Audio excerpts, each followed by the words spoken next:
Lama ku berharap di barat terminal yang gelap.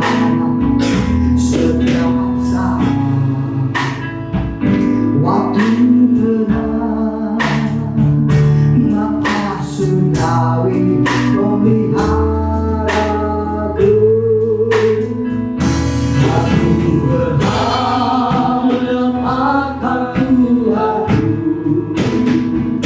di raya dalam waktu.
Selamat pagi jemaat Gereja Kristen Jakarta.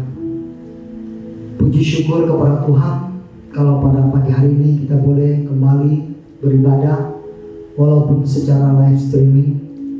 Tapi percayalah, Tuhan tetap memelihara hidup kita. Tuhan tetap pegang kendali hidup kita. Apapun yang terjadi di tengah situasi sulit pada saat ini. Saya mengundang Bapak Ibu sekalian untuk bangkit berdiri. Kita mau tenang di hadapan Tuhan.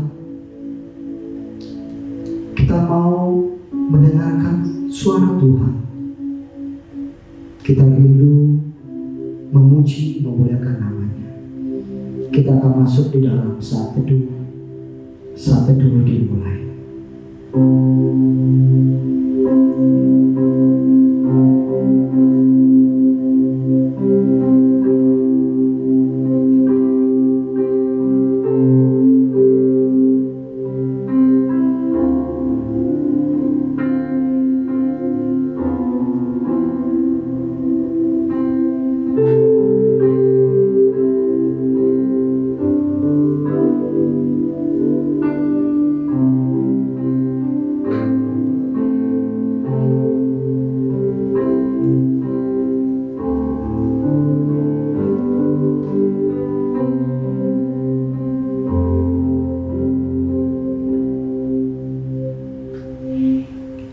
serahkanlah khawatirmu kepada Tuhan, maka Ia akan memelihara engkau. Tidak untuk selama-lamanya dibiarkannya orang benar itu goyah. Amin. Jemaat dikasih Tuhan, kita ada sampai hari ini itu karena kasih karunia Tuhan. Oleh karena kemurahannya, kita boleh menikmati situasi saat ini. Kita tetap percaya Tuhan yang menyertai kita. Mari kita angkat pujian. Oleh karena kemurahan Tuhan, kami ada sampai hari ini.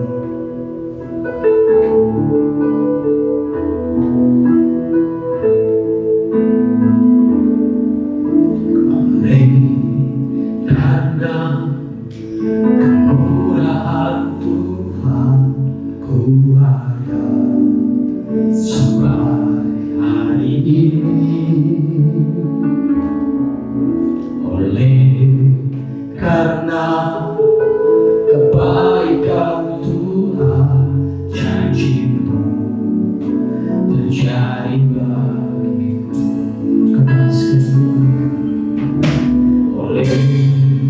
Karena kemurahan Tuhan, ku ada sampai hari ini.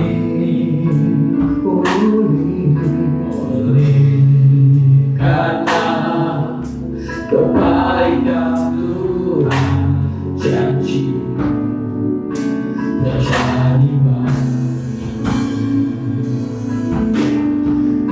Sebab Kau Tuhan, ku mengangkat tanganku, selamanya Kau ajaib bagiku. Sebab Kau Tuhan, mengangkat wajahmu, selamanya Kau hebat bagiku.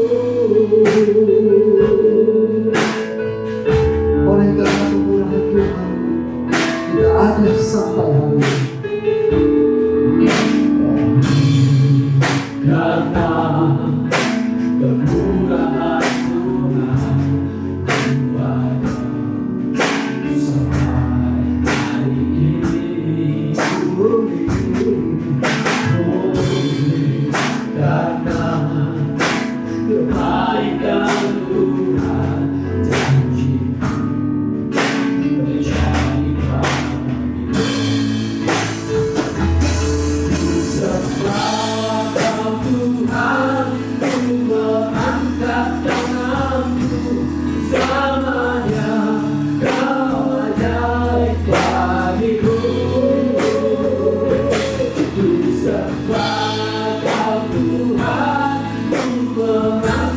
Wajahmu, selamanya Kau hebat bagiku.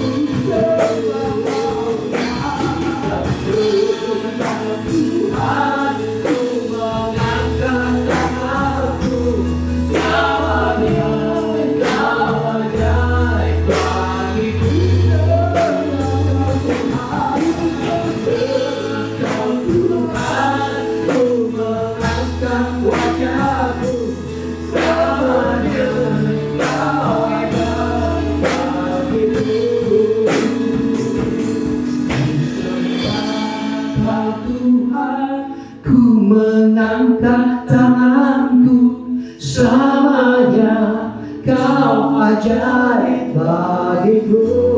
Sembah Kau, ku sembah Kau Tuhan, ku mengangkat wajahku, selamanya Kau hebat bagiku. Sembah Kau Tuhan, ku mengangkat tanganku, selamanya Kau ajaib bagiku.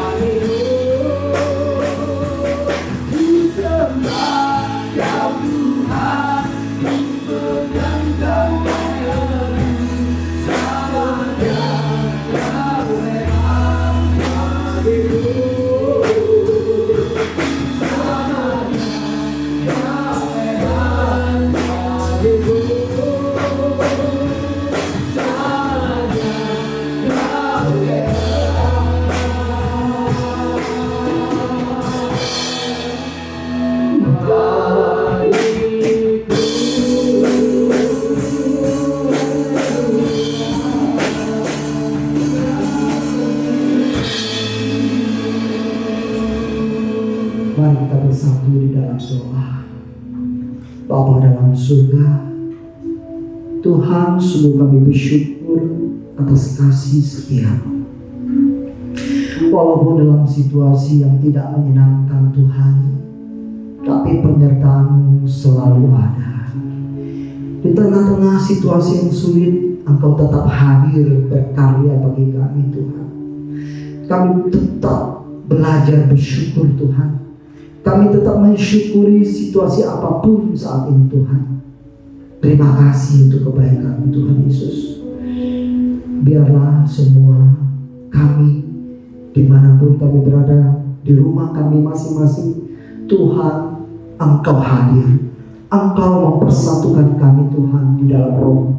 Kami percaya Tuhan senantiasa memberi yang terbaik kepada kami. Tuhan Yesus, kami menyerahkan ibadah kami Tuhan, dari awal hingga akhirnya ke dalam tangan kasih-Mu. Demi nama Yesus, bersyukur dan berdoa. Amin. Jemaat tetap berdiri. Kita akan bersama-sama mengaku iman kita. Pengakuan iman rasuli. Aku percaya kepada Allah, Bapa yang Maha Kuasa, Kali langit dan bumi, dan kepada Yesus Kristus, Anak yang tunggal Tuhan kita, yang dikandung daripada Roh Kudus, lahir dari anak darah Maria, yang derita sengsara di bawah pemerintahan Pontius Pilatus, disalibkan, mati dan dikuburkan, turun ke dalam kerajaan maut. Pada hari yang ketiga, bangkit pula dari antara orang mati, naik ke surga, duduk sebelah kanan Allah, Bapa yang Maha Kuasa, dan dari sana Ia akan datang untuk menghakimi orang yang hidup dan yang mati. Aku percaya kepada Roh Kudus, gereja yang kudus dan am, persekutuan orang kudus, pengampunan dosa, kebangkitan tubuh, dan hidup yang kekal. Amin. Jemaat, kita tetap berdiri. Kita tahu bahwa situasi memang sekarang tidak menyenangkan, ya. Apalagi kita sering membaca berita-berita yang negatif. Ada yang bilang di rumah saja bisa kena virus COVID. Baru habis lockdown, kemudian 3 minggu kemudian keluar. Setelah keluar, baru sekali keluar, gak lama juga kena. Jadi situasi begitu mencekam. Banyak sekali kita bingung. Tetapi percayalah bahwa tidak ada hal yang tidak diizinkan Tuhan terjadi. Bahwa kita bisa menjadi pemenang. Bahwa kita bahkan lebih daripada pemenang. Kita akan bersama-sama bersorak-sorai bagi Tuhan kita. Lebih daripada pemenang. Mari kita angkat pujian ini dengan sungguh-sungguh, dengan antusias, dengan semangat. Mari kita memuji Dia dengan penuh semangat di depan Tuhan.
Jemaat kasih dalam Tuhan, mungkin di antara kita saat ini mulai stres, mulai bingung sampai kapan kondisinya akan berakhir. Kita mulai meragukan Tuhan, tetapi percayalah, waktu kita bukan waktu Tuhan. Waktu Tuhanlah yang terbaik. Dia pasti memberikan tepat pada waktunya. Suatu saat nanti Tuhan akan memberi kita yang terbaik. Amin. Tuhan, jika Kau izinkan terjadi, maka kami percaya semua indah pada waktunya.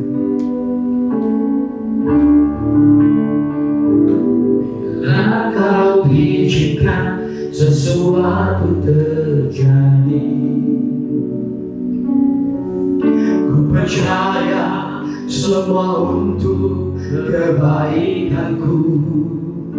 Bila nanti telah tiba waktumu, ku percaya kuasa-Mu memulihkan hidupku. Sehingga menyanyikan lagu ini.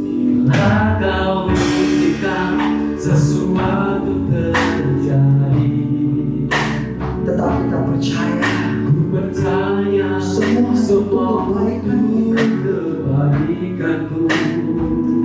Bila nanti telah tiba waktumu, ku percaya kuasa-Mu memulihkan hidupku.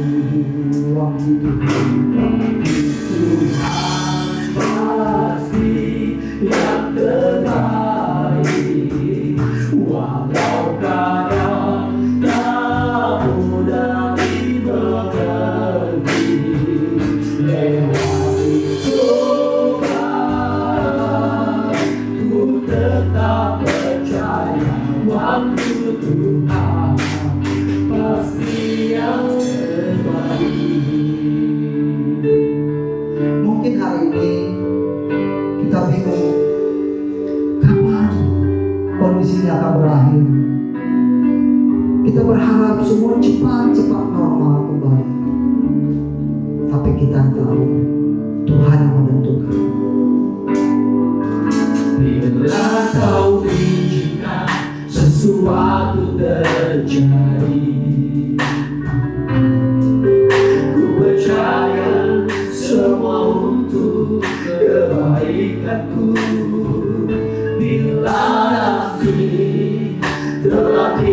waktuku, ku percaya kuasa-Mu memulihkan hidupku.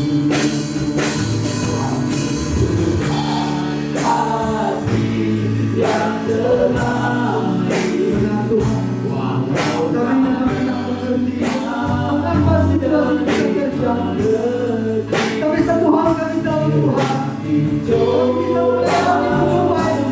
dan kami percaya Tuhan senantiasa menyertai kami, karena Tuhan memberi yang terbaik kepada kami.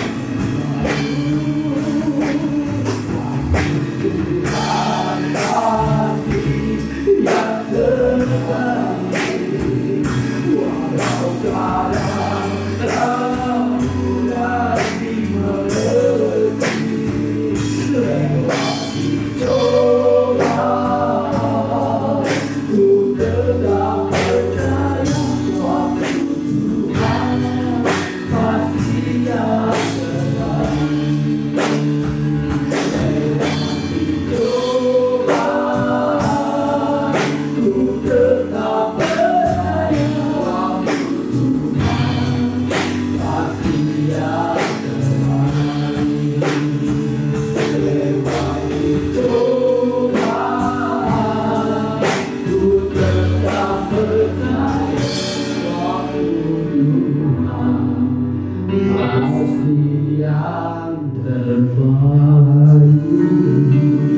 Haleluya. Beri kemuliaan bagi Tuhan. Haleluya. Ya, tibalah saatnya kita akan mendengarkan sabda Tuhan yang akan disampaikan oleh Pendeta Fritz Octavianus. Mari kita angkat satu pujian bahwa hidup kita Tuhan yang menghiasi, Tuhan yang berkarya dalam hidup kita. Dan kita percaya hidup kita ada di tangan Tuhan. Mari kita angkat pujian ini berkat kemurahan Tuhan. Kau hiasi kehidupanku dengan kemurahan-Mu. Kau rancangkan masa depanku penuh dengan harapan. Aku ada saat ini, semuanya karena kasih-Mu. Aku hidup hari ini, semua berkat kemurahan-Mu. Terima kasih Yesus, Engkau sangat baik, teramat baik bagiku. Sungguh kita bersyukur kepada Tuhan, karena Tuhan begitu baik, teramat baik. Kau hiasi kehidupanku dengan kemurahan-Mu. Kau rancangkan masa depanku penuh dengan harapan. Aku ada saat ini, semuanya karena kasih-Mu. Aku hidup hari ini, semua berkat kemurahan-Mu.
Kita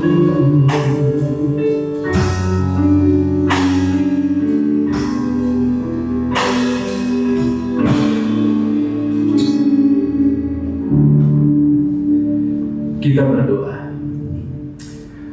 Bapa, kami bersyukur untuk pagi ini karena kekuatan yang Tuhan berikan, karena anugerah-Mu yang Tuhan sudah nyatakan dalam kehidupan setiap pribadi kami. Di tengah kondisi kami yang sangat sulit, di tengah kondisi kami yang berputus asa, di tengah kondisi kami yang mengalami begitu banyak persoalan yang tidak mudah untuk diselesaikan. Pada pagi ini Tuhan, kami bertelut di kaki-Mu.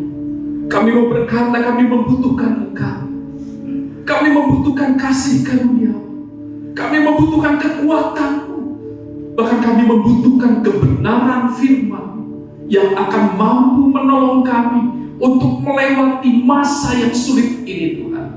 Oleh karena itu ya Bapa, pada pagi ini kami membuka hati dan pikiran kami untuk diterangi oleh kebenaran firman. Mari Roh Kudus terangi hati dan pikiran kami, sehingga kami bukan hanya sekedar memahami kebenaran firman, tetapi beroleh kekuatan untuk hidup di dalamnya, sehingga kami bisa menjadi umat yang lebih daripada pemenang. Berfirman bagi kami, karena kami siap mendengarkan, melakukan, dan mendapatkan janji kemenangan daripada kebenaran firman. Dalam nama Yesus kami berdoa dan mengucap syukur. Amin. Shalom Bapak Ibu Saudara yang terkasih di dalam Tuhan, dimanapun Bapak Ibu saat ini ada. Tetapi kita percaya bahwa anugerah Tuhan sempurna untuk setiap pribadi kita. Mungkin sudah 1 bulan lebih kita tidak bersama-sama beribadah di dalam gereja. Kita mungkin terkurung di rumah kita tanpa kita mampu berbuat apa-apa. Tetapi pada pagi ini kita akan merenungkan satu kebenaran firman Tuhan dengan satu tema, yaitu lebih daripada pemenang. Saat ini kita akan membuka Alkitab kita di dalam kitab Roma, pasal yang ke-8 ayat yang ke-31 sampai ayat yang ke-39. Saya akan membacakannya untuk Bapak Ibu Saudara dan kita akan merenungkan kebenaran firman Tuhan ini. Sebab itu apakah yang akan kita katakan tentang semuanya itu? Jika Allah di pihak kita, siapakah yang akan melawan kita? Ia yang tidak menyayangkan anaknya sendiri, tetapi yang menyerahkannya bagi kita semua. Bagaimanakah mungkin Ia tidak mengaruniakan segala sesuatu kepada kita bersama-sama dengan Dia?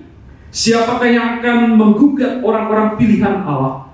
Allah yang membenarkan mereka. Siapakah yang akan menghukum mereka? Kristus Yesus yang telah mati, bahkan lebih lagi yang telah bangkit, yang juga duduk di sebelah kanan Allah, yang malah menjadi pembela bagi kita.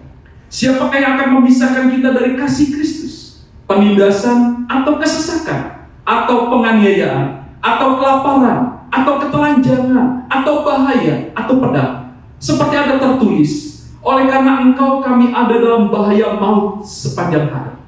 Kami telah dianggap sebagai domba-domba sembelihan. Tetapi dalam semuanya itu kita lebih daripada orang-orang yang menang oleh Dia yang telah mengasihi kita.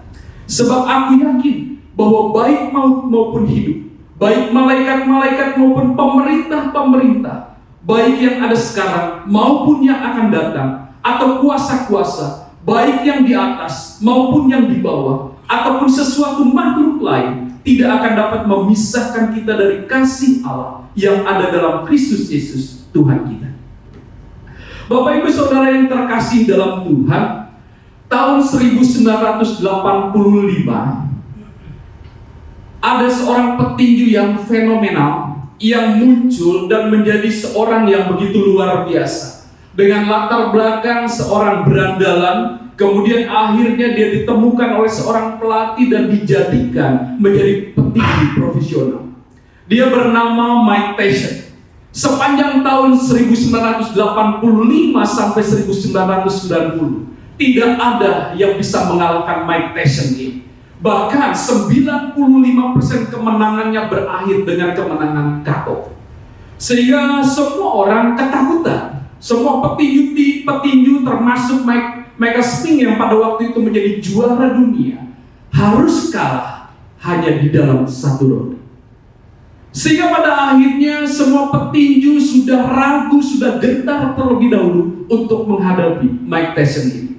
Tetapi di antara para petinju itu muncul seorang petinju yang ingin menantang Mike Tyson yang bernama James Buster Douglas.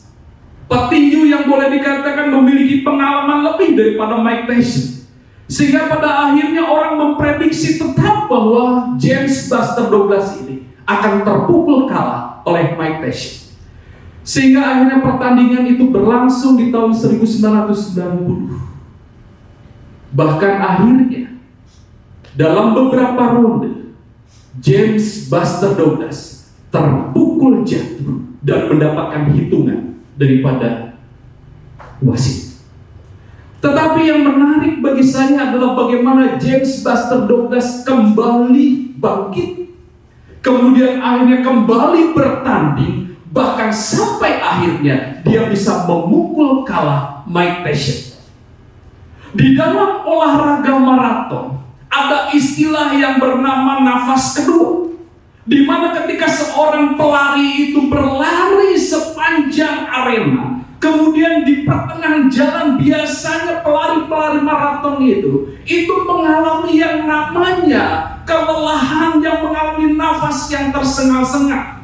Tetapi ketika pelari ini tetap terus berlari, di dalam kesempatan itu tiba-tiba dia mendapatkan yang namanya nafas kedua, sehingga akhirnya dia bisa menyelesaikan pertandingannya. Bapak Ibu Saudara terkasih dalam Tuhan, dalam bagian kebenaran firman Tuhan ini dikatakan bahwa kita lebih daripada pemenang. Artinya bahwa di dalam ayat yang ke-36 dikatakan apa? Oleh karena engkau kami ada dalam bahaya maut sepanjang hari, kami telah dianggap sebagai domba-domba sembelihan, tetapi dalam semuanya itu kita lebih daripada orang-orang yang menang oleh Dia yang telah mengasihi kita.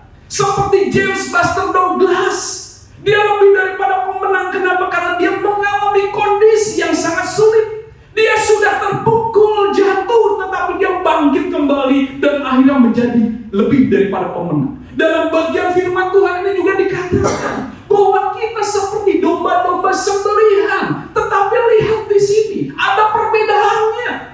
James Buster Douglas bisa menjadi pemenang. Kenapa?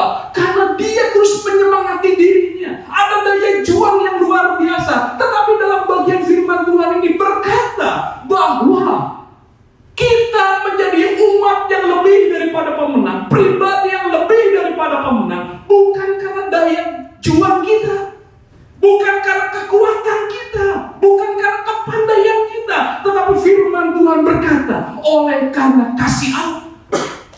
Bapak Ibu Saudara terkasih dalam Tuhan, Rasul Paulus ketika menuliskan surat Roma ini, dia tahu jemaat Roma sedang mengalami kondisi yang sangat sulit.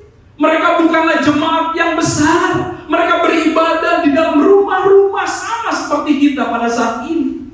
Ada begitu banyak persoalan yang mereka hadapi. Di dalam kondisi seperti itu, Paulus katakan bahwa engkau pribadi yang lebih daripada pemenang. Sehingga ketika tadi pembacaan firman Tuhan yang kita baca, di situ Paulus menggunakan pertanyaan-pertanyaan retoris, pertanyaan-pertanyaan yang tidak perlu jawaban, tetapi pertanyaan-pertanyaan yang justru menegaskan keyakinan daripada Paulus itu. Dan di sini dikatakan bahwa kita menjadi umat yang lebih daripada pemenang karena kasih Allah. Pertanyaannya adalah, kasih Allah yang seperti apa? Dikatakan yang pertama di dalam ayat yang ke-31. Sebab itu siapakah yang akan kita katakan tentang semuanya itu? Jika Allah di pihak kita, siapakah yang akan melawan kita? Paulus tidak sedang menekankan siapa lawan kita. Lawan kita sudah terlalu banyak, sudah terlalu sulit, sudah terlalu hebat. Bahkan hari-hari ini kita kita diperhadapkan dengan lawan yang tidak terlihat, tapi dampaknya luar biasa. Saat ini lawan yang mungkin saat ini sedang menakutkan kita adalah COVID-19. Dampaknya luar biasa. Ekonomi kita terganggu, usaha kita terhenti, bahkan mungkin sebagian di antara kita sedang tidak bekerja lagi, dirumahkan. Perusahaan kita mungkin sudah berhenti. Ini musuh kita, ini lawan kita. Dampak yang begitu luar biasa. Mungkin juga akhirnya COVID-19 membuat dunia semakin sempit. Dulu mungkin Bapak Ibu Saudara membangun rumah dengan luas 400 meter, dengan tinggi 4 lantai. Tetapi sekarang mungkin gara-gara COVID-19 menciut menjadi ukurannya 4L. Lu lagi. Kita ke kamar ketemu bini kita, istri kita kata lu lagi. Kita ke ruang tamu juga ketemu suami kita, lu lagi. Ada kejenuhan, ada kebosanan yang membuat kita bertanya, sampai kapan persoalan ini selesai? Tetapi Bapak Ibu Saudara terkasih dalam Tuhan, Paulus tidak sedang menekankan siapa lawan kita. Perhatikan ayat firman Tuhan ini. Paulus sedang berkata, Allah ada di pihak kita. Bapak Ibu Saudara terkasih dalam Tuhan, inilah keyakinan daripada Paulus. Kenapa kita bisa menjadi umat yang lebih daripada pemenang? Kenapa? Karena Allah ada di pihak kita. Para istri yang sedang ada di rumah, mungkin perhatikan wajah suami yang saat ini sedang berkerut, yang mungkin sedang stres karena situasinya sungguh-sungguh sangat menyulitkan. Usaha suamimu mungkin sedang terhenti, dagangnya juga sudah tidak laku lagi, dan mungkin dia sedang mengalami tingkat stres yang tinggi. Hai istri, katakan kepada suamimu, Allah di pihak kita. Hai para suami, pandang istrimu yang hari-hari ini mungkin sedang mengeluh, sedang mengomel, sedang menggerutu karena situasi yang sangat sulit ini. Suami, katakan kepada istrimu, Allah di pihak kita. Hai anak-anak, pandang orang tuamu yang hari-hari ini mungkin seringkali bertengkar, seringkali ribut karena situasi yang sangat sulit ini. Hai anak-anak, katakan kepada orang tuamu, Allah di pihak kita. Bapak Ibu Saudara terkasih dalam Tuhan, ketika Paulus berbicara Allah di pihak kita, beberapa waktu yang lalu kita sudah merayakan tentang Jumat Agung. Kita sudah merayakan Paskah, puncak kemenangan Allah atas musuh terbesar manusia, yaitu kematian.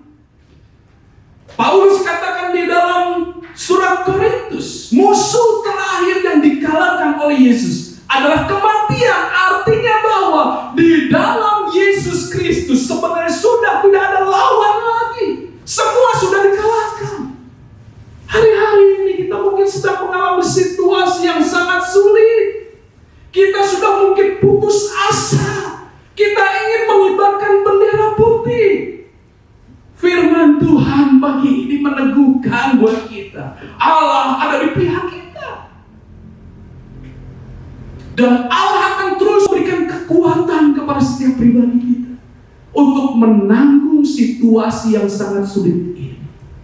Bapak Ibu, bagi umat Allah, orang-orang Israel, kata-kata Allah di pihak kita itu merupakan tema yang sangat penting sekali. Kenapa? Karena ketika umat Allah ini dibawa Allah keluar daripada Mesir, daerah penjajahan itu, ada begitu banyak peristiwa-peristiwa yang terjadi. Ketika mereka diperhadapkan dengan laut berau, Musa sendiri sebagai pemimpin sudah berputus asa, tetapi Allah menegaskan bahwa Allah berpihak kepada mereka, sehingga laut berau itu terbelah menjadi dua.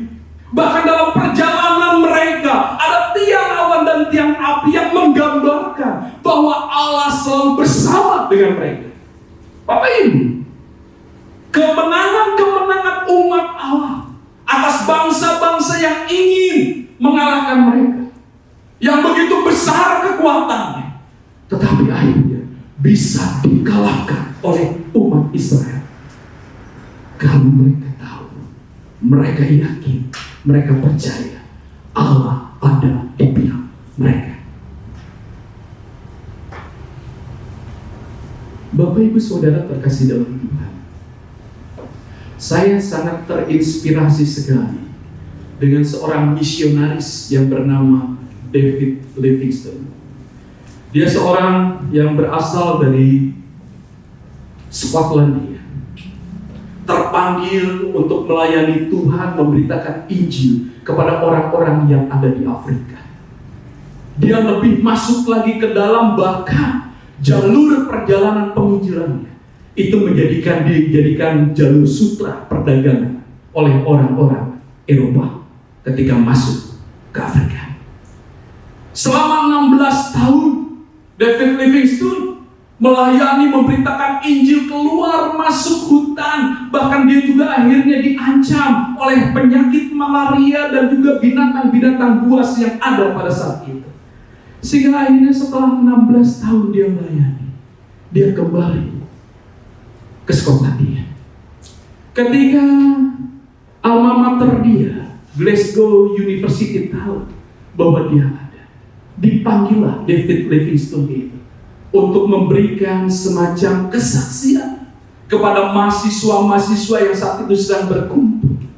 Kemudian ketika namanya dipanggil, semua orang menatap dia tidak percaya. Kenapa? Karena ketika nama David Livingstone itu dipanggil, yang berdiri adalah seorang yang kurus kering, dengan jalan yang tidak begitu gagah, bahkan tangan kirinya terkulai, hitam kulitnya, bahkan juga sebelah matanya kelihatan luka.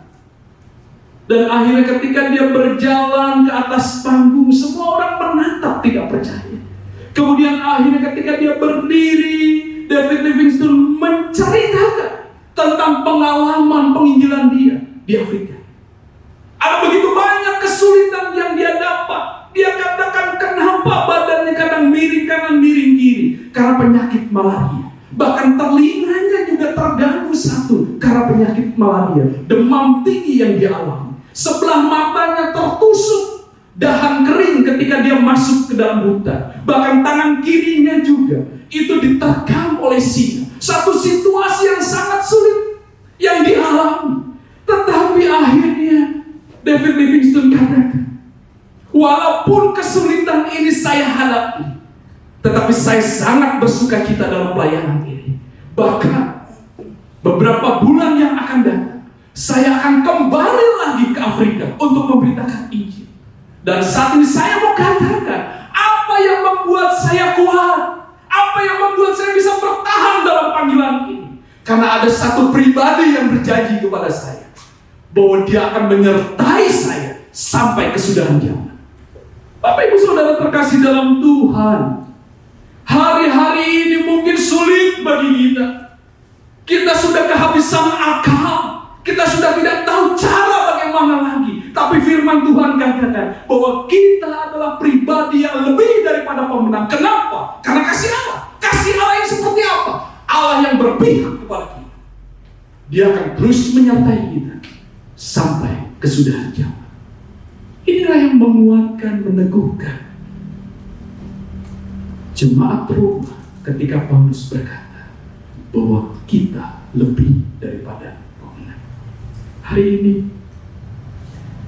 ketika kita merasa bahwa kita sudah tidak mampu lagi, kita tidak punya kekuatan lagi, firman Tuhan berkata, engkau lebih daripada pemenang. Karena kasih Allah yang berpihak kepada engkau, Allah yang selalu menyertai, Allah yang tidak pernah meninggalkan engkau. Mungkin kalau di dalam pertandingan olahraga ketika kita berlari, perhatikan di pinggir garis itu ada Allah yang terus bersorak-sorai untuk kita. Bahkan ketika kita sampai di garis finish, ada Allah yang bertepuk tangan menyambut kemenangan kita. Bahkan mungkin ketika kita naik ke panggung, ada yang menggetarkan kita. Kenapa? Karena nama kita disebut oleh siapa? Oleh Allah. Sehingga pagi ini, mari jangan lagi ada kekhawatiran, kecemasan, ketakutan. Kita umat yang lebih daripada pemenang karena kasih Allah. Dan kasih itu dinyatakan melalui keberpihakan Allah dalam hidup kita. Dia selalu menyertai hidup kita. Mungkin kita berkata, kalau saya sudah tidak mampu lagi, kalau saya sudah kehilangan iman saya, kalau saya sudah tidak mampu berjuang lagi, apa yang harus saya lakukan? Saya mengatakan, Allah berpihak kepada engkau. Engkau sudah tidak sanggup berdiri, engkau sudah tidak sanggup berjalan, Allah yang akan menggendong engkau melewati kesulitan ini, sehingga engkau akan mengalami kemenangan demi kemenangan bersama dengan Allah. Yang kedua, Bapak Ibu Saudara terkasih dalam Tuhan, yang dikatakan oleh Rasul Paulus, kenapa kita menjadi umat yang lebih daripada pemenang? Karena kasihnya yang luar biasa. Kasih yang dinyatakan di dalam ayat yang 32 dikatakan, Ia yang tidak menyayangkan anaknya sendiri, tetapi yang menyerahkannya bagi kita semua. Bagaimanakah mungkin Ia tidak mengaruniakan segala sesuatu kepada kita bersama-sama dengan Dia? Ayat ini juga tidak sedang menyorot tentang pengorbanan Kristus. Kita sudah tahu semua itu. Rasul Paulus juga sudah tahu bahwa jemaat di Roma sudah memahami bahwa Kristus sudah mati bagi mereka. Bahkan kita semua juga sudah belajar bahwa kita diselamatkan, kita dibayar lunas dosa kita karena kematian Kristus. Tetapi yang ditekankan oleh Rasul Paulus dalam bagian firman Tuhan ini, kalau Allah sudah memberikan putra tunggalnya, kalau Allah sudah memberikan yang terbaik dalam hidup kita, bagaimana mungkin Allah membiarkan kita hidup di dalam kekhawatiran demi kekhawatiran? Seringkali ketika kita membeli barang-barang yang mewah, seperti arloji atau mungkin handphone yang mahal, kita selalu mendapatkan casing yang terbaik, yang bagus, yang unik seperti itu. Kenapa? Karena kita sudah membayar harga yang mahal dengan barang-barang itu. Dan kebenaran firman Tuhan juga katakan apa? Barang yang termahal, pribadi yang terbaik Allah sudah berikan untuk apa? Menyelamatkan hidup kita. Kalau Allah sudah memberikan yang terbaik, Allah juga akan memberikan apa yang kita butuhkan hari-hari. COVID-19 mungkin membuat engkau kehilangan pekerjaan. COVID-19 mungkin membuat usahamu berhenti total. Tidak ada lagi pemasukan. Ekonomimu terganggu. Dan kau sudah sulit untuk menemukan solusi yang lain. Tapi solusi yang terbaik Allah katakan bahwa Allah sanggup memelihara hidupmu.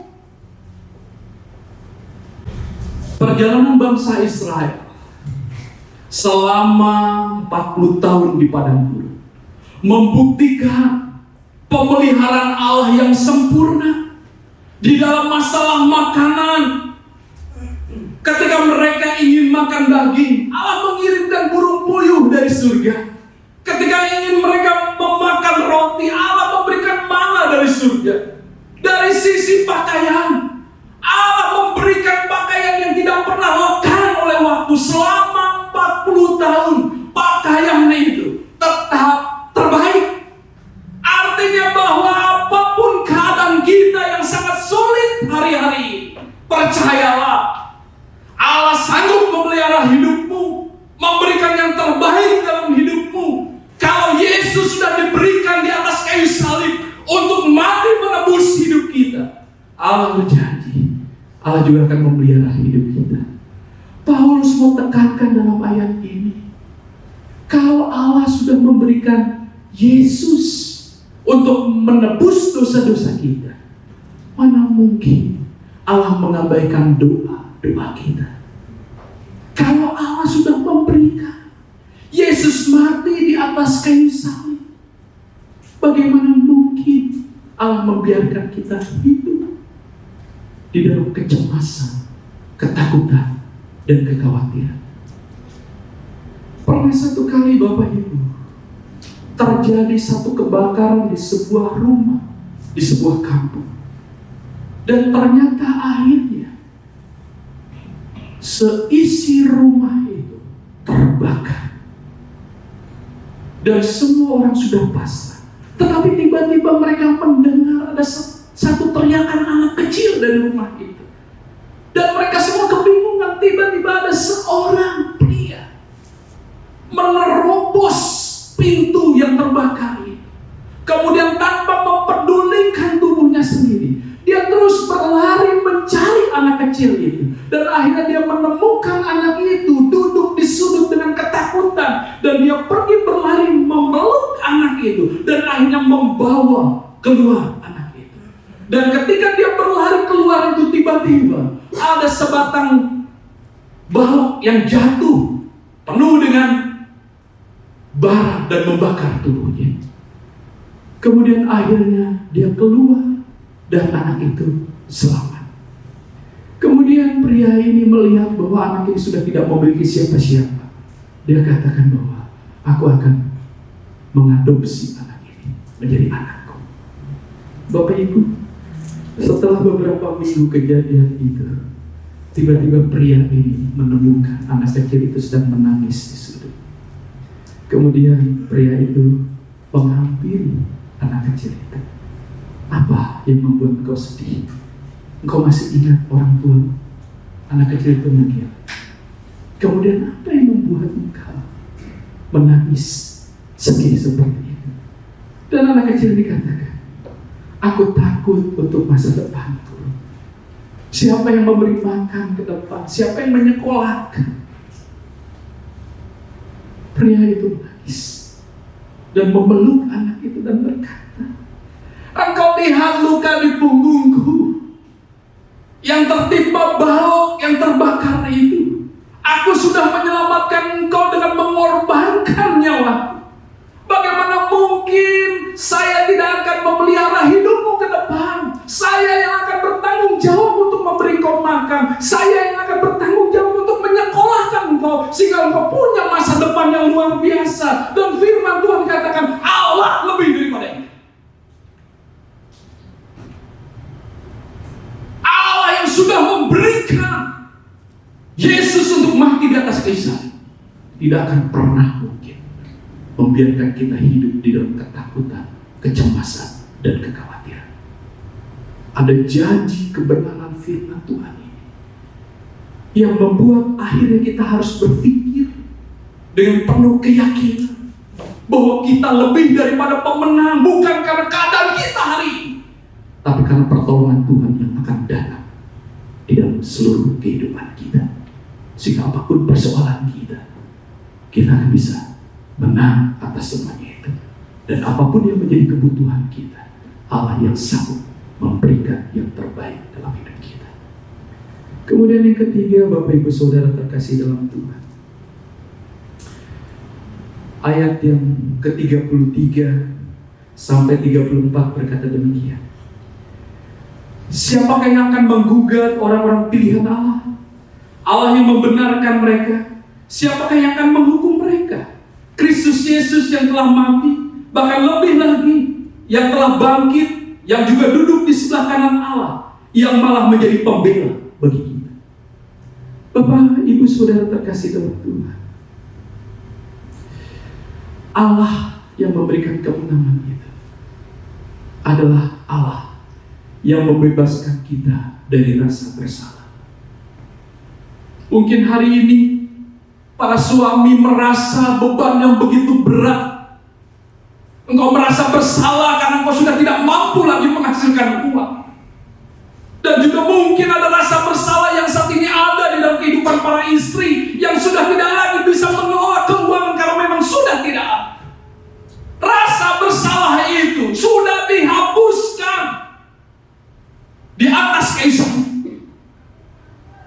Yesus mati, Yesus bangkit, Yesus hidup dan duduk di sebelah kanan Allah Bapa. Untuk apa? Membela rasa bersalah kita. Kalau hari ini kita masih ada perasaan bersalah atas hidup kita, saya mau katakan, itu bukan dari Allah. Itu berasal dari iblis yang dijuluki diabolos atau pendakwa. Ya. Diabolos itulah yang seringkali mendakwa kita. Tapi firman Tuhan katakan Allah tidak pernah mendakwa kita, walaupun dia berhak atas hidup kita. Hari-hari kita merasa bahwa kita bukan lagi manusia yang berarti. Mungkin para hamba Tuhan berkata, aku tidak lagi bisa melayani jemaat dari rumah ke rumah. Kau hanya duduk diam di rumah berdoa untuk mereka dan kau merasa bersalah. Tapi pagi ini Tuhan berkata bahwa rasa bersalah itu bukan dari Allah. Rasa bersalah itu dari iblis yang ingin membuat kita terus hidup di dalam kekalahan demi kekalahan. Mungkin para majelis juga yang saat ini, yang dulu begitu aktif melayani, apapun bentuk pelayanan selalu dilakukan, tapi hari ini seolah-olah tidak ada baik, ada rasa bersalah. Tapi pagi ini firman Tuhan katakan rasa bersalah itu bukan dari Allah, itu dari iblis.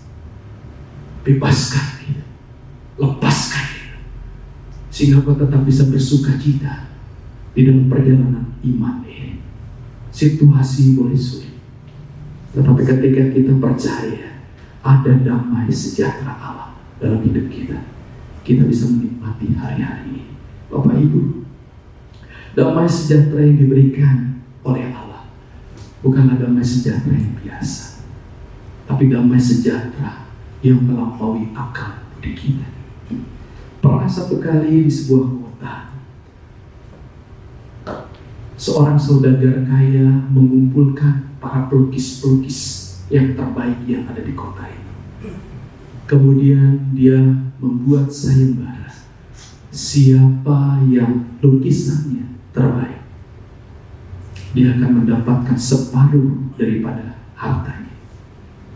Semua berduyun-duyun datang dan akhirnya mulai sayembara itu. Sampai puncaknya hanya ada 2 pelukis yang bertahan. Dan akhirnya saudagar ini juga kebingungan untuk menentukan siapa yang terbaik. Kemudian akhirnya saudagar ini katakan begini, oke, untuk menentukan pemenang, 2 orang ini, 2 pelukis ini harus melukis dengan satu tema yang saya tentukan. Kemudian akhirnya saudagar itu katakan, saya beri waktu 3 jam untuk melukis, temanya damai. Kemudian akhirnya kedua pelukis ini mulai berimajinasi dan akhirnya mulai mencoretkan kuas di kanvasnya masing-masing. Kemudian setelah 3 jam ada hasil yang luar biasa dari lukisan-lukisan ini. Lukisan yang pertama menggambarkan tentang satu desa yang begitu indah. Ada pemandangan gunung yang luar biasa. Bahkan juga dikatakan ada air sungai yang mengalir, ada air mancur yang ada. Bahkan akhirnya begitu nyaman, begitu tenang, begitu damai, sampai setetes air embun pun terlukis oleh pelukis ini. Dan semua orang berpikir bahwa pelukis ini akan menjadi pemenangnya. Kemudian pelukis yang kedua menampilkan hasil karyanya. Ternyata yang dihasilkan adalah satu gambar yang porak-poranda. Seolah-olah ada angin tofan yang dahsyat yang menghancurkan kampung ini. Tetapi yang menarik di sudut bawah daripada lukisan itu, di atas sebatang pohon yang sudah tumbang itu, berdiri 2 ekor burung yang tetap bernyanyi riang merdu. Dan akhirnya saudagar itu menentukan yang menjadi pemenang adalah gambar desa yang porak-poranda itu.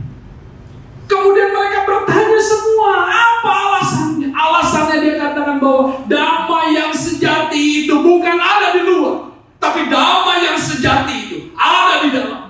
Kondisi sulit apapun, ketika kita percaya bahwa ada damai sejahtera Allah dalam hidup kita, kita tetap bisa bernyanyi bersuka cita. Bapak Ibu Saudara terkasih dalam Tuhan, hari ini di tengah kondisi kita yang sulit, percayalah bahwa kita lebih daripada pemenang, karena Allah memberikan damai sejahtera itu dalam hidup kita. Kemudian yang keempat, Bapak Ibu, dikatakan di dalam ayat firman Tuhan ini, dalam ayat yang ke-35, siapakah yang akan memisahkan kita dari kasih Kristus? penindasan, atau kesesakan, atau penganiayaan, atau kelaparan, atau ketelanjangan, atau bahaya, atau pedang. Sekali lagi Paulus tidak sedang menyoroti tentang penderitaan kita, tentang kesulitan-kesulitan kita. Karena di dalam ayat sebelumnya dikatakan kondisi sulit sekalipun, ketika ada damai sejahtera itu, kita akan menjadi lebih daripada pemenang. Tetapi yang mau ditekankan oleh Paulus dalam bagian ini, bahwa kasih Allah itu ada untuk selama-lamanya dan tidak terbatas oleh situasi apapun. Paulus mengingatkan jemaat di Roma, munculnya penderitaan itu dimulai di dalam Kejadian 3, ketika manusia jatuh di dalam dosa. Perempuan dan laki-laki mengalami kutuk, ular juga dikutuk, bahkan bumi yang kita tempati hari ini itu dikutuk oleh Tuhan. Sehingga tidak ada lagi sesuatu yang nyaman di dunia ini. Penuh dengan kesulitan, penuh dengan penderitaan, penuh dengan tantangan. Tapi Paulus katakan bahwa manusia yang akhirnya karena jatuh di dalam dosa menuju kepada kebinasaan. Dan Roma 3:23 katakan semua orang telah berbuat dosa dan telah kehilangan kemuliaan Allah. Dan Roma 6:23 katakan upah dosa adalah maut. Tidak ada hal yang baik dalam hidup manusia untuk mendapatkan kasih Allah. Tapi Paulus katakan, kita yang sudah diselamatkan di dalam anugerah Yesus Kristus itu, kasih-Nya kekal selama-lamanya. Kasih Allah dibuktikan ketika Yesus berteriak di atas kayu salib, Eli, Eli, lama sabachthani. Allahku, Allahku, mengapa engkau meninggalkan aku? Karena ketika Yesus disalibkan, seluruh dosa umat manusia yang paling dan sangat-sangat menjijikkan ditimpakan kepada pribadi Kristus ini, sehingga Allah Bapa di surga memalingkan wajahnya karena kejijikan itu. Dan itulah bukti kasih Allah yang luar biasa. Yesus mau mati menggantikan kita. Sehingga ketika kita masih berdosa pun, Kristus sudah menyatakan, membuktikan kasih-Nya bagi kita. Apalagi ketika kita sudah diselamatkan, ketika posisi kita sudah menjadi anak-anak Allah. Tetaplah bersukacita di dalam pengharapan kita, karena kita adalah umat yang lebih daripada pemenang. Ada satu kesaksian Bapak Ibu. Saya beberapa kali menyaksikan hal ini karena justru saya sangat diberkati. 11 tahun yang lalu, anak saya yang kecil itu lahir di tengah-tengah keluarga kami. Tapi yang saya menceritakan adalah proses kelahirannya. Jujur saja pada tahun itu anak saya yang ketiga ini lahir bulan Agustus. Dan pada waktu itu saya sangat kesulitan masalah keuangan. Karena anak saya yang pertama harus masuk SMA, kemudian anak saya yang kedua masuk SMP, dan kedua-duanya adalah di sekolah swasta. Jadi seluruh uang simpanan itu habis untuk membayar uang pangkal mereka. Uang pangkal, uang buku, dan juga uang seragam.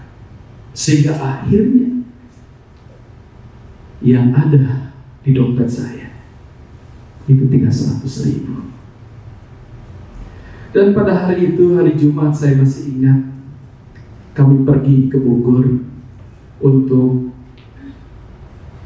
membuka sebuah persekutuan. Memang sudah beberapa kali persekutuan itu ada, dan setiap hari Jumat kami pergi ke sana. Dalam perjalanan itu, akhirnya saya lihat bahwa bensin mobil yang dikendarai ini sudah habis, tinggal 1 strip, gak mungkin bisa sampai ke Bogor. Akhirnya saya mampir ke SPBU dan akhirnya diisilah dengan 100.000 yang tinggal di kantong saya. Kemudian setelah itu kembali kami melanjutkan perjalanan ke Bogor. Dalam perjalanan itulah istri saya bertanya sama saya, "Pak," saya katakan, "kenapa? Kamu masih ada uang?" "Ya memang kenapa?" "Kamu lupa, saya saat ini mau melahirkan. Ini sudah 9 bulan dan tinggal menunggu hari." Saya katakan, "Ya, saya nggak pegang uang, tapi percayalah Tuhan akan menyediakan." Ya, istri saya sempat berkata bahwa ya itulah nasib punya suami seorang pendeta, selalu berdoa. Kemudian akhirnya kami tiba di Bogor, memulai persekutuan itu, dan akhirnya ketika mau pulang, karena minggu sebelumnya itu ada teman istri saya yang di Tangerang itu membutuhkan yang namanya hair dryer itu, ya. Kemudian kebetulan ada jemaat yang di Bogor memang dia jualan alat-alat seperti itu, akhirnya pesan kepada dia dan minggu lalu sudah dibawa barangnya, dan akhirnya istri saya membawa uang itu. Kemudian dia berikan kepada istri saya, dia katakan begini, ketika istri saya mau bayar, dia katakan nggak usah dibayar, hitung-hitung saya membantu untuk uang persalinan.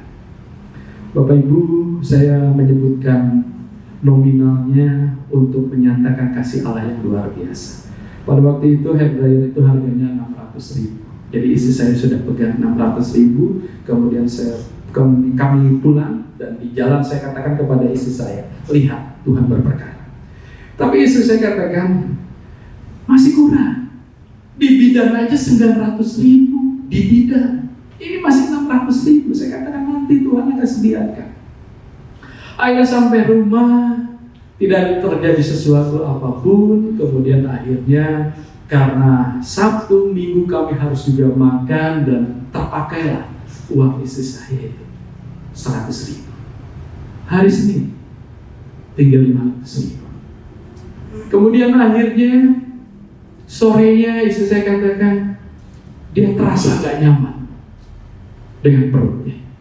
Akhirnya kami membawa ke bidan yang ada di atas rumah kami, di atas perumahan kami. Kemudian setelah diperiksa, dicek, kemudian bidan ini katakan apa? Ternyata istri saya sudah pembukaan 2. Dan bidan ini katakan posisi bayi tidak pas. Bagaimana? Wah, saya bingung sendiri. Kemudian akhirnya bidan itu membuat semacam surat rujukan. Sewaktu-waktu diperlukan bisa surat rujukan ke daerah rumah sakit yang ada di Jember. Kami pulang. Biasanya hari Senin itu saya mengikuti sebuah persekutuan doa. Kemudian ketika itu saya pergi sendiri karena istri saya masih merasakan kontraksi itu. Kemudian sampai di sana ternyata yang bertugas untuk menyampaikan firman Tuhan itu akhirnya tidak datang. Kemudian saya diminta untuk menggantikannya, dan saya berbagi kebenaran firman Tuhan. Ketika pulang, tiba-tiba tuan rumah memberikan amplop kepada saya. Dia katakan, "Pak, ini untuk transport, ini bukan PK, ini transport." Saya katakan, nggak usah, nggak ada apa-apa. Akhirnya saya terima itu, kemudian pulang, sampai di rumah saya buka, ternyata ada gopecek, ada 500.000, dan uang yang ada di kantong itu ada 1 juta. Dan saya katakan kepada istri saya, cukup untuk kamu melahirkan di bidan. Tapi istri saya katakan, bidan sudah bilang posisi bayi kita tidak pas, bahkan sudah membuat surat rujukan. Akhirnya kami malam itu bergumul sampai ketika 1:30 istri saya sudah gak kuat lagi menahan kontraksi itu, dan akhirnya saya memutuskan membawa istri saya ke rumah sakit yang ada di daerah Ciledug. Dalam perjalanan itu saya hanya katakan, Tuhan, saya tidak tahu apa yang harus saya lakukan, tapi saya percaya anugerah-Mu sempurna. Kemudian sampai di rumah sakit itu, Bapak Ibu Saudara terkasih dalam Tuhan, istri saya langsung dibawa masuk ruangan, kemudian saya mengurus administrasinya. Kemudian bagian administrasi tanya sama saya, "Pak, lahir normal atau sesar?" Saya katakan normal. Dan dia katakan, "Kalau normal, bayar DP-nya 1 juta." Wah, saya katakan, ada Kemudian saya bisa bayar uang 1 juta itu, saya tenang. Dan akhirnya istri saya masuk. Ternyata Bapak Ibu, proses itu berjalan luar biasa. Sampai jam 7 pagi, ketika sudah pembukaan 10 bahkan air ketuban pecah, anak ini nggak keluar juga. Kemudian akhirnya datanglah dokter yang menangani dan dia katakan, ini harus sesar. Kemudian saya katakan kepada dokter itu, ya udah dok, disesar aja. Tapi dokter itu bilang, kamu urus dulu administrasi kamu. Jadi akhirnya saya turun ke bawah ke bagian administrasi dan saya tanya sama dia bahwa istri saya akan masuk di ruang operasi. Dan dia katakan, Pak, kalau untuk sesar, uang DP-nya 3,5 juta. Wah, saya kaget. Kemudian saya bilang, bisa nggak besok? Oh, nggak bisa. Harus hari ini. Kemudian saya bernego, bisa nggak sore? Nggak bisa. Akhirnya disepakati jam 12. Itu waktu yang ditentukan oleh rumah sakit. Saya hanya berpikir begini, udah nggak apa-apa. Yang penting istri saya sudah bisa melahirkan dulu. Kemudian setelah saya mendapatkan surat daripada bagian administrasi ini, saya lapor kepada dokter dan akhirnya dokter membawa istri saya masuk ke ruang operasi.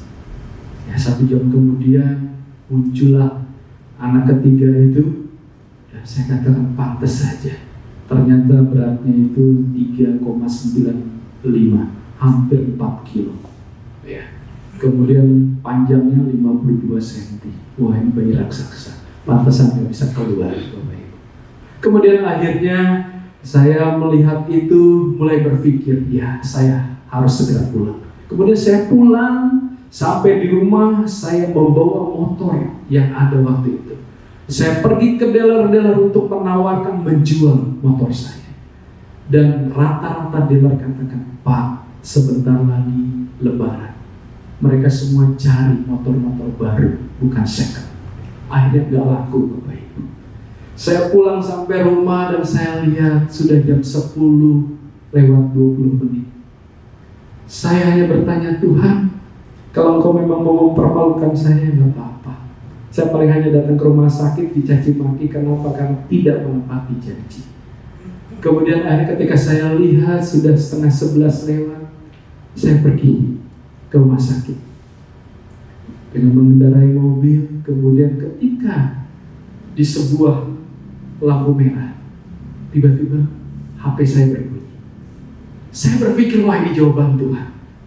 Kemudian ketika saya angkat, ditanya, anaknya sudah lahir belum? Sudah. Normal atau sesar? Sesar, saya bilang. Oh ya, selamat ya. Ternyata bukan.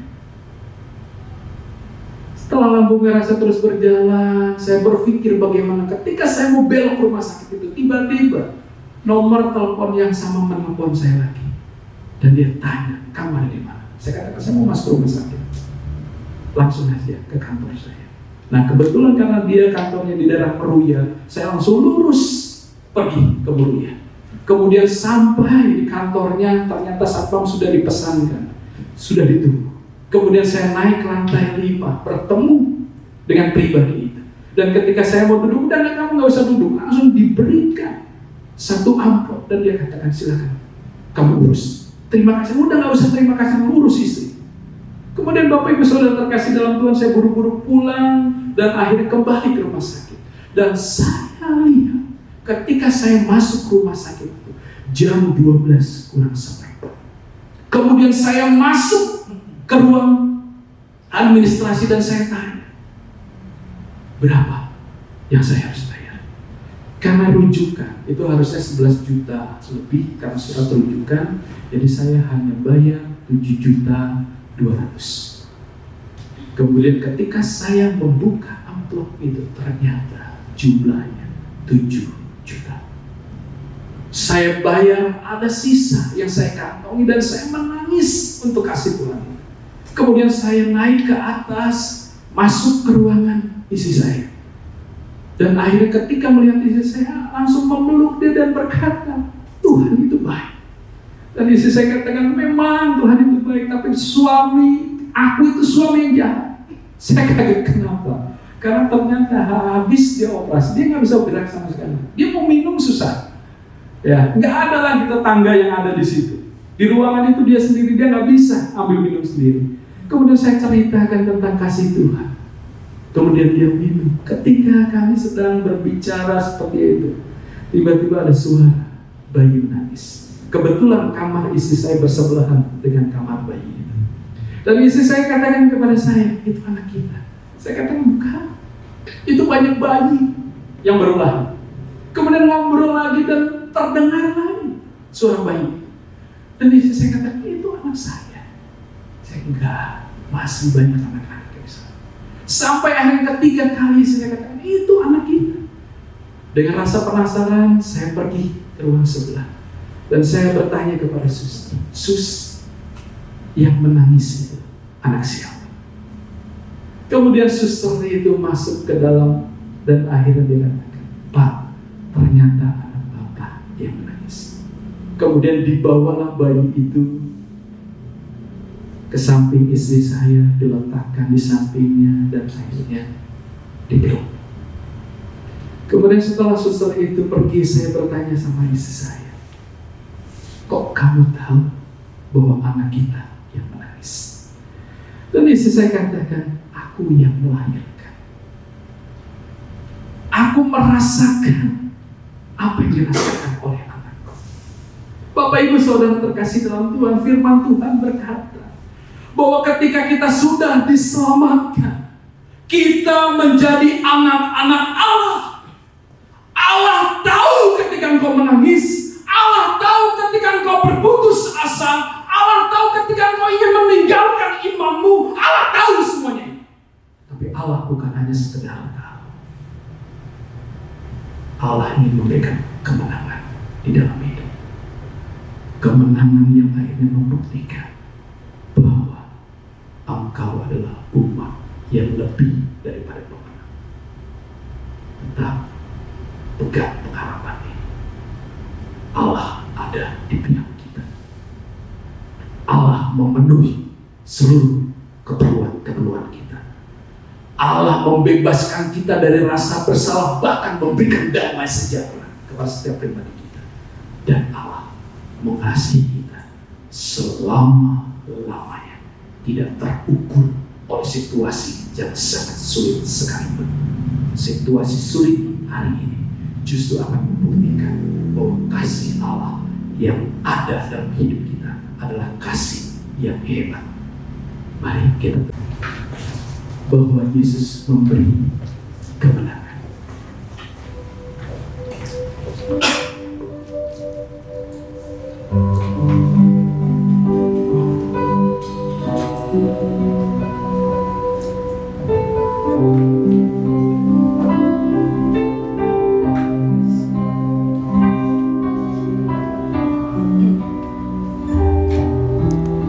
Katakan dengan iman, aku tidak takut, sebab Allah selalu ada bersama dengan aku.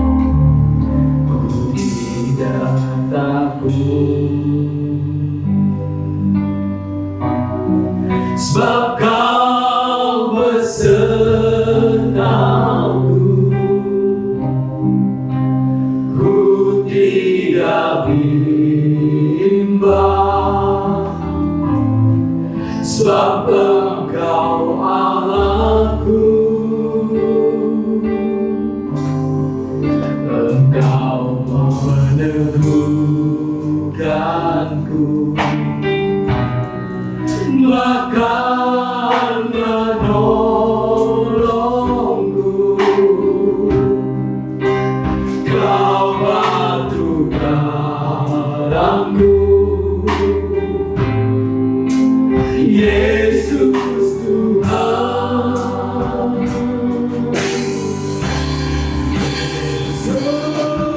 meneguhkanku,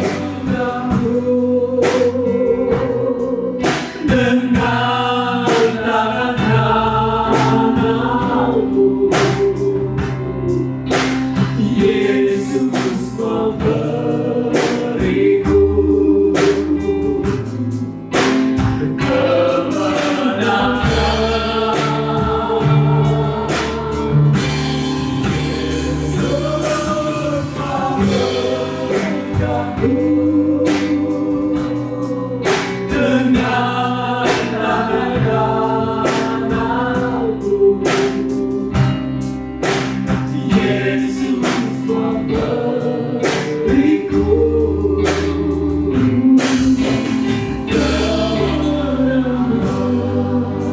Mari Bapak Ibu Saudara yang dikasihi oleh Tuhan, di tengah kegelisahan hatimu, di tengah kecemasan yang ada pada saat ini, di tengah ketakutan untuk masa depan, karena kau tidak tahu sampai berapa lama wabah ini ada. Tetapi biarlah kita menyanyikan pujian ini dengan iman kita. Katakan bahwa aku tidak takut lagi, karena ada Allah yang mengasihi aku, yang selalu bersama dengan aku, yang selalu mencukupkan segala kebutuhanku, Allah yang selalu memberikan damai sejahtera, bahkan kasih-Nya tidak terbatas dalam hidup ini. Mari kita akan pujian ini sekali lagi. Katakan dengan imanmu, katakan dengan keyakinan bahwa engkau tidak takut lagi.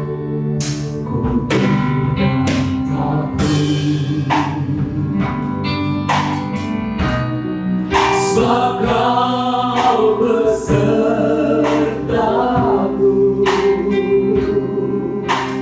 ku tidak bimbang. Sebab Engkau Allahku, Engkau meneguhkanku, bahkan menolongku.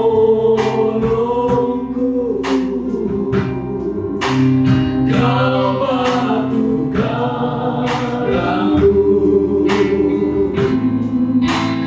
Yesusku.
Dengan tangan kananmu,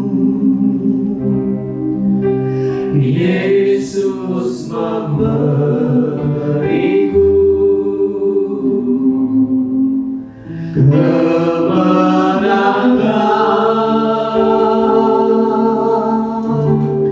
Yesus memegangmu dengan tangan kananmu.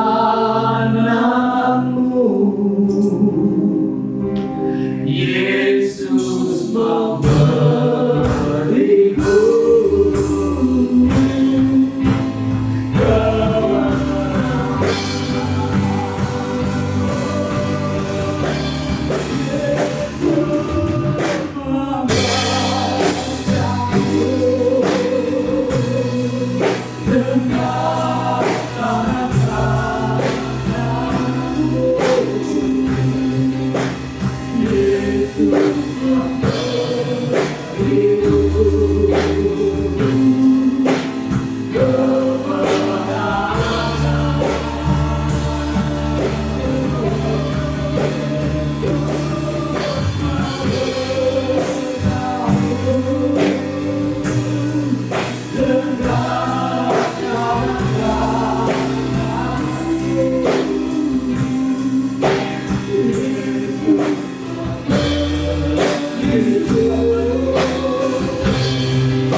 Kami percaya Engkau akan memberikan kemenangan buat setiap pribadi kami.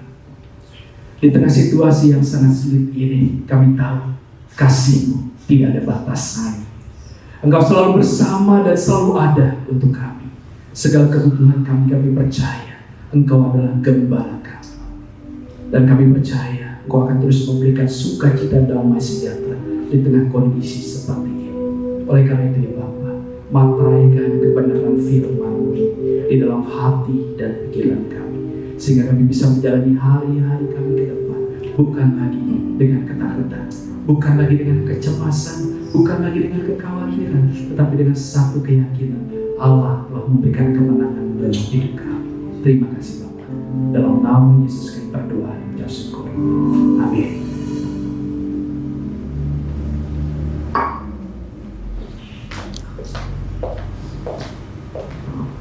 Puji nama Tuhan, firman Tuhan sudah disampaikan. Saya yakin dan percaya Bapak Ibu semua pasti diberkati Tuhan. Amin. Kita lebih dari pemenang. Kalau kita sudah yakin bahwa kita lebih dari pemenang, marilah kita jangan lagi kita berdoa kepada Tuhan. Tuhan, saya mempunyai masalah yang sangat besar. Saya sulit untuk memperjuangkannya. Saya sulit untuk menang atas masalah. Jangan lagi. Tetapi sebaliknya, mari kita berkata kepada masalah, hai masalah, aku punya Tuhan yang lebih besar, yang sanggup mengalahkan masalahku. Amin. Amin. Oke, baiklah, kita akan mempersiapkan hati kita. Kita akan memberi yang terbaik. Sekarang ini semua bisa memberi melalui transfer, melalui klik BCA atau mobile banking atau apapun saja yang bisa kita lakukan. Ya, setiap minggu kita sudah berkomitmen, sudah ada komitmen iman kita, persembahan setiap minggu. Berilah yang terbaik untuk Tuhan kita. Sementara Bapak Ibu yang tidak bisa transfer, mungkin kumpulkan melalui sebuah amplop. Apabila nanti tiba saatnya kita berkumpul di tempat gereja masing-masing, berikanlah kepada Tuhan. Itulah persembahan selama kita di karantina. Baik, kita mengangkat satu pujian kepada Allah. Bapak memelihara, ketika kami sampai tiga,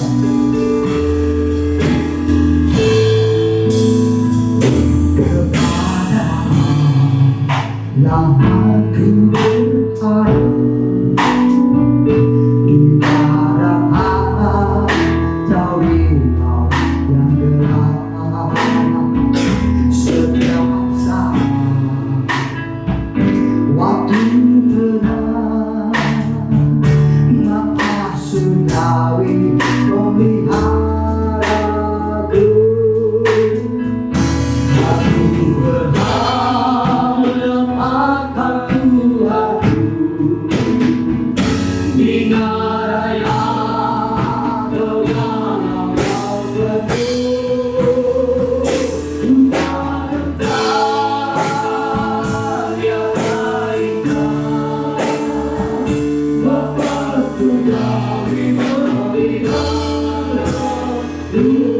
Baik, yang kedua, dan dipelihara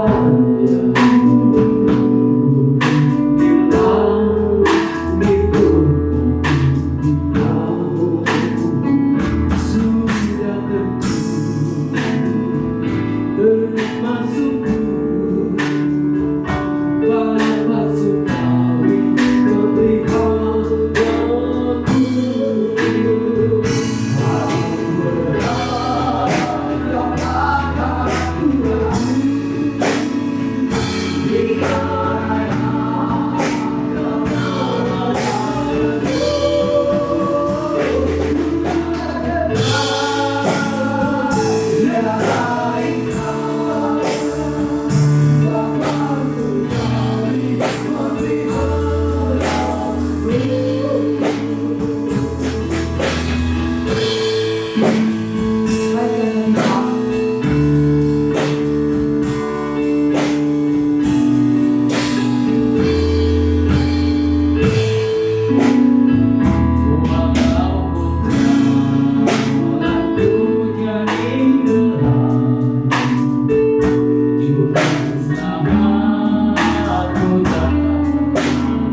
Pujilah nama Tuhan. Jemaat dikasihi Tuhan, inilah akhir daripada ibadah kita pada pagi hari ini. Marilah kita masuk dalam doa persembahan. Saya persilakan kepada Bapak David pimpinkan dalam doa persembahan. Mari kita berdoa. Bapa di surga, Bapa yang baik dan sungguh baik, kami sangat bersyukur karena Engkau telah menyertai serangkaian ibadah kami pada hari ini. Dan kami juga bersama-sama menikmati firman-Mu yang begitu meneguhkan kami, membuat kami berani, dan membuat kami bahwa Allah kami lebih besar daripada segala masalah. Dan kami dijanjikan kami adalah sebagai pemenang. Terima kasih Tuhan untuk kebaikan-Mu, kemurahan-Mu. Dan kami sudah menjaga persembahan adalah persembahan yang kami bawa kepada-Mu sebagai persembahan yang harum yang berkenan kepada-Mu. Telah pujilah nama-Mu, di dalam nama Yesus kami berdoa. Amin.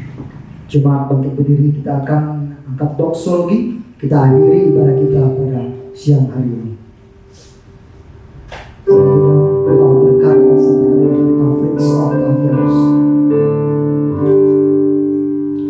Puji Allah nama Putra, puji Allah Roh Kudus, ketiganya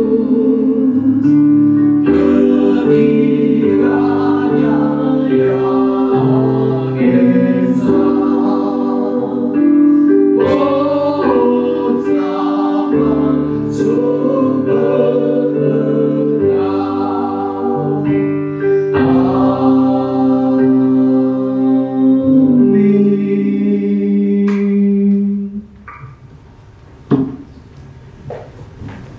Jemaat yang dikasih oleh Tuhan, mari arahkan hatimu untuk menerima berkat daripada Tuhan. Tuhan memberkati engkau dan melindungi engkau. Tuhan menyinari engkau dengan wajahnya dan memberi engkau kasih karunia. Tuhan menghadapkan wajahnya kepadamu dan memberi engkau damai sejahtera. Kasih karunia dari Allah Bapa, damai sejahtera dari Yesus Kristus, penyertaan penghiburan daripada Allah Roh Kudus senantiasa menyertai kehidupan kita. Penyertaannya akan terus membawa kita hidup di dalam kemenangan demi kemenangan, keberhasilan demi keberhasilan, bahkan terus dipenuhi dengan damai sejahtera Allah. Dan biarlah berkat Allah Tritunggal ini menyertai hidup kita dari sekarang kekal sampai Maranatha, Yesus datang kali yang kedua. Amin.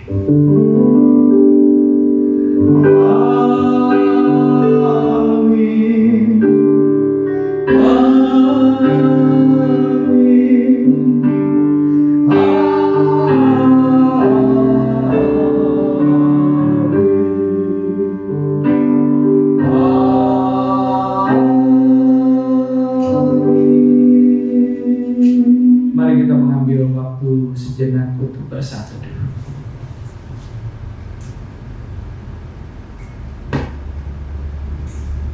Amin. Ibadah selesai, Tuhan Yesus memberkati.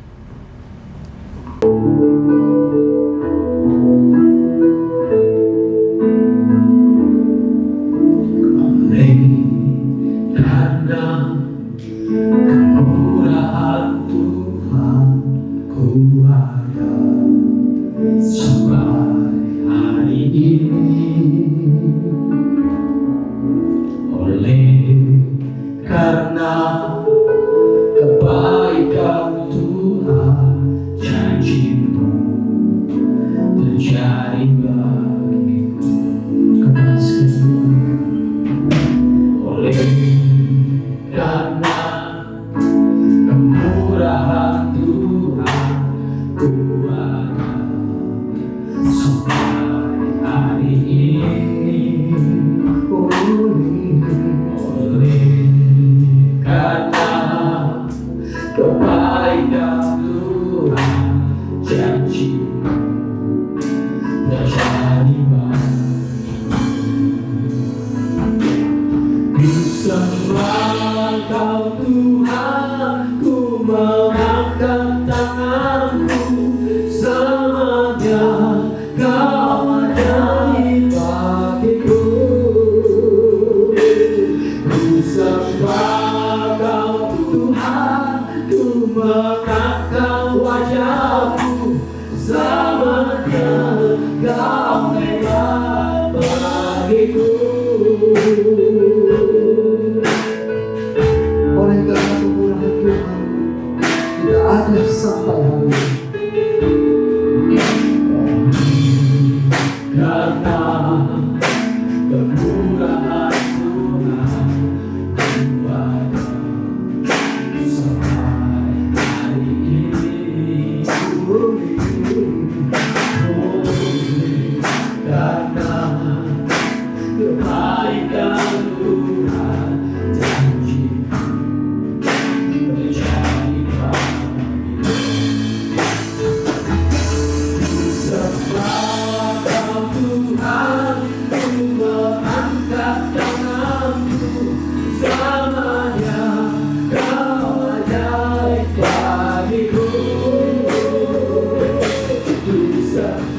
ajaib bagiku. Sembah Kau, Ku sembah Kau Tuhan, ku mengangkat wajahku selamanya. Kau hebat